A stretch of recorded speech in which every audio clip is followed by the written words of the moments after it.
Alex Eala recently secured $150 million from Adidas. And if you think that's the most surprising part of this story, you haven't heard everything yet. Because before any brand writes a check that large, something remarkable has to happen. The boardrooms of the biggest sports companies in the world have to stop and notice something so undeniable, something so financially impossible to overlook. And Alex Eala did exactly that. She didn't simply break a record for jersey sales. She shattered a ceiling that many people in women's tennis believed she would never reach. Everyone said there was a limit for her, but she pushed right past it. The girl who was never expected to reach this level is now the one attracting the money. And this story is about much more than just a contract. So stay with me. Every great athlete's journey has a moment when the public finally stops underestimating them. For Alex, that moment came in March 2025, on a bright afternoon in Miami, Florida. But to understand why that moment mattered, and how it reshaped the business side of women's tennis, you have to go back to the beginning. Alex Eala grew up in the Philippines, a country passionate about boxing, basketball, and the legendary Manny Pacquiao. Tennis was something Filipinos mostly watched rather than played or dominated. It was often viewed as a sport ruled by Russians, Americans, and Europeans. Girls from Manila weren't expected to step onto the same courts as the best players in the world and win. But Alex Eala never truly believed that message. At just 8 years old, she signed her first professional endorsement deal with Globe Telecom, one of the largest telecommunications companies in the Philippines. 8 years old. While most kids are still discovering what they enjoy doing, Alex Eala was already being recognized as something special. Globe saw it. Her parents saw it. And eventually, one of the most respected tennis training centers in the world saw it too, the Rafa Nadal Academy in Mallorca, Spain. The academy offered her a scholarship, which meant leaving home and traveling thousands of miles to chase what many believed was an impossible dream.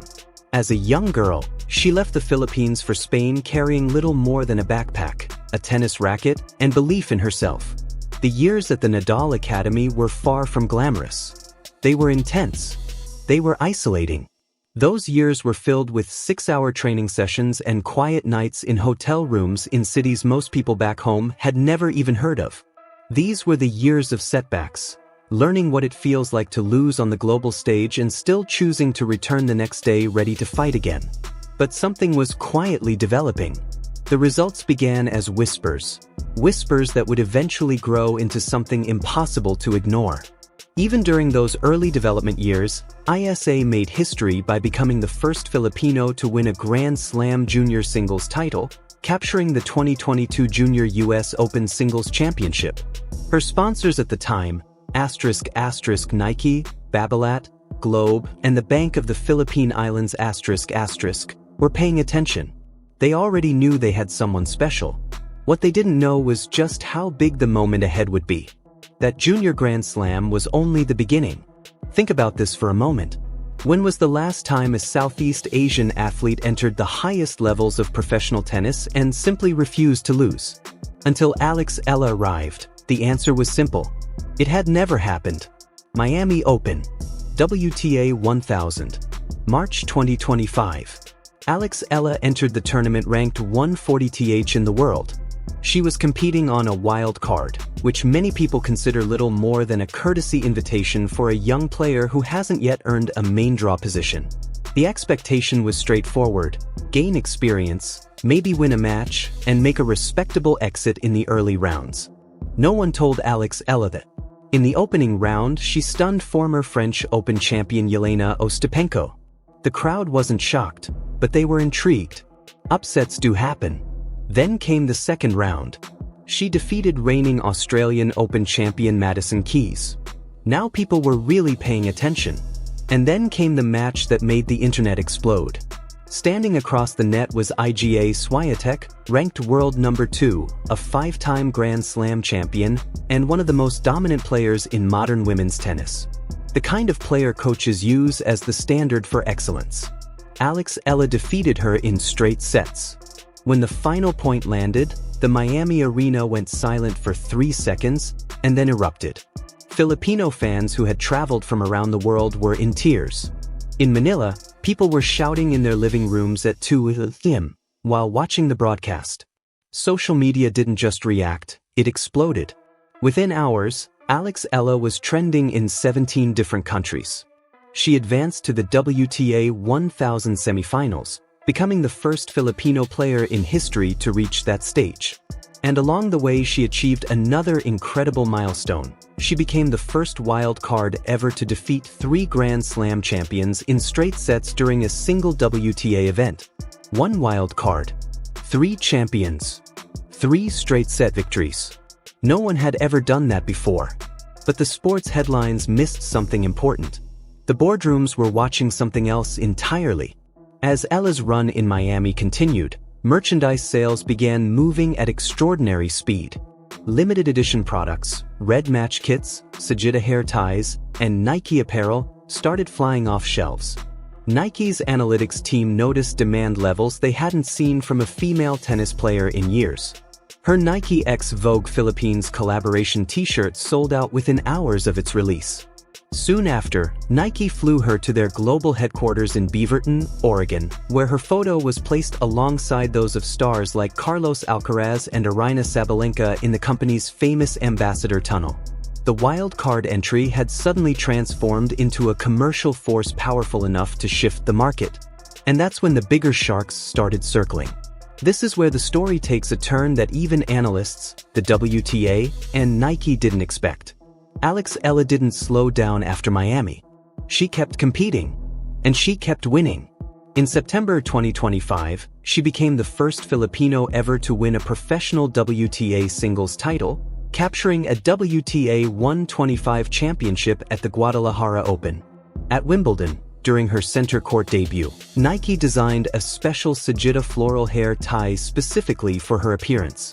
And at the US Open, she made history again by becoming the first Filipino player in the Open era to win a main draw match at a Grand Slam. With every milestone, the demand for her merchandise surged again. But one number changed everything: the jersey sales figure. That number triggered conversations at the highest levels of the sports business world. Filipino artist Georgina Camos designed a Nike limited edition, full-bloom shirt inspired by Eala. In the Philippines, it quickly became a cultural symbol. Before sunrise on release day, people were already lining up outside stores. The online store crashed 3 times globally during the launch. Within 48 hours, the shirt was being resold on secondary markets for 3 to 4 times its retail price. For Nike, the reaction was unprecedented for a tennis player ranked where Eala was at the time. During a tennis broadcast in London, Sky Sports host Gigi Salmon captured the phenomenon perfectly. She may already be the biggest star among the fans who follow her. Not one of the biggest, the biggest. And Nike wasn't the only company listening. The story being told by those merchandise numbers went far beyond rankings. Players like Iga Swiatek and Aryna Sabalenka had enormous global audiences. But Eala was selling merchandise in markets those players hadn't fully reached. The Filipino diaspora across the United States, Canada, the Middle East, Europe, and Australia. The entire Southeast Asian market. In the Philippines alone, nearly 100 million people were suddenly buying tennis merchandise, many for the first time in their lives. Industry insiders started comparing her commercial potential to Emma Raducanu after her remarkable 2021 US Open victory. Both athletes had strong connections to major consumer markets across Asia. For companies searching for the next global ambassador, Alexandra Eala suddenly became the perfect target. That's when Adidas made its move. But before we talk about the $150 million, you need to understand why Adidas came knocking in the first place. Because this isn't simply a money story. It's a strategy story. For the past decade, the sportswear industry has been defined by one massive rivalry: Nike versus Adidas. These aren't just brands. They are global empires competing for market dominance, cultural relevance, and the next generation of sports fans. And in women's tennis, Nike had built something powerful with Alexandra Eala, a partnership that was authentic, culturally rich, and commercially explosive. Adidas watched everything unfold. And then they made a decision. They weren't going to wait for Eala to become even bigger. They weren't going to sit back and watch Nike build a dynasty around her. So they moved quickly. They moved boldly. And they came with a number large enough to dominate headlines. $150 million. That number wasn't random. Adidas had done the calculations. They analyzed the jersey sales data. They studied her social media engagement. They evaluated her reach within Filipino communities around the world and her rapidly expanding fan base across Asia. They examined the viral moments that crossed language and cultural barriers. And they considered something even more important. At just 20 years old, she could realistically remain at the top of the sport for another 15 to 20 years. But the calculation wasn't only about tennis. Alexandra Eala represented something bigger. She was the Manila girl who trained in Mallorca and captured the world's attention. Strong, disciplined, and graceful, often wearing that distinctive sajida hair tie, she had become a symbol. She once explained her goal simply, "I want to believe I can make an impact, that this is how I can help my country and inspire people to pick up a racket and watch more women's tennis." For marketing teams, that quote alone was invaluable.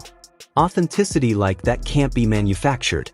And in sports sponsorship, authenticity is the most valuable currency of all.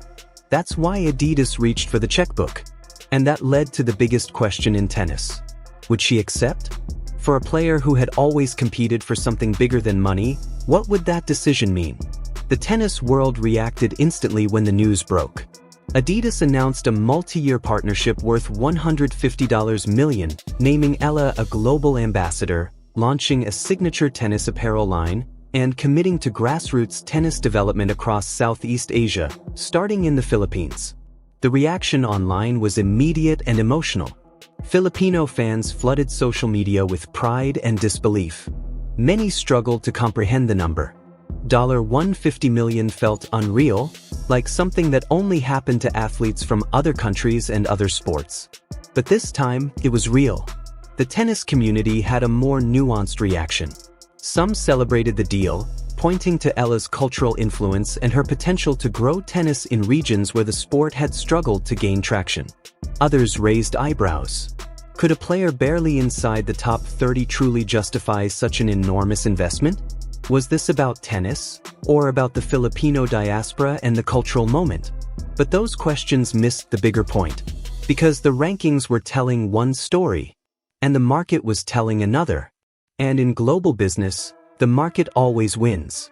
When Nike earlier brought her to its Oregon headquarters, her portrait was placed in the ambassador tunnel alongside other global athletes. Beneath her photo were the words, "History in full bloom." Photos of her taking selfies with Filipino fans showed packed stadiums everywhere she played, especially in Oceania and the Middle East. After seeing those images, Adidas came to a simple conclusion. History needed a new home. When the contract news reached the Philippines, it didn't feel like a business deal. It felt like a coronation, because the real record she broke wasn't measured in jerseys.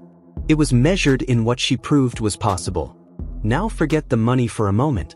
Forget the jerseys, the contracts, and the boardroom negotiations.